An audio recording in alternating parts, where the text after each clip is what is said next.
Okay, so we don't do that anymore. Okay, and then you just list like multiple different areas in which there's been huge progress, moral progress, like we've gotten better. And and yet there's like we didn't have factory farming. And that the badness of that, like, 100 years ago we didn't have factory farming, the badness of that basically just outweighs everything else. Okay, but so how could that be? Well, it's not because we were becoming morally worse. The reason we didn't have factory farming in the past wasn't that human beings cared about the interests of animals. They never cared about the interests of animals, like not any more in the past than they do today. It's just that they were less efficient, Mm, right? So while having the same degree of moral turpitude and not caring about other species, we just got more economically efficient. We found out that this is the most efficient way of getting the most meat for the least amount of money.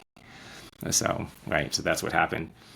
But okay, and why is this the last area like for progress to occur? Like, right, like so, like we used to not respect the rights of people of other races, and not respect, the men would not respect the rights of women, and mm, you know people in one country wouldn't respect the rights of the other countries, all that. And so we expanded our circle of moral concern to different groups of humans.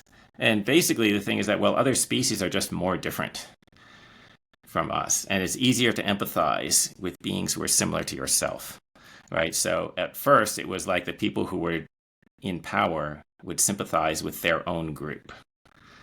And so, like, if your society is run by white men, then the white men would sympathize with other white men, and then they would design the rules of the society around that. Okay, but then they gradually became, sympathetic to other people who were less similar to themselves. But then other species are just way more different than other groups of humans. So it's just like harder for us to try to take their perspective.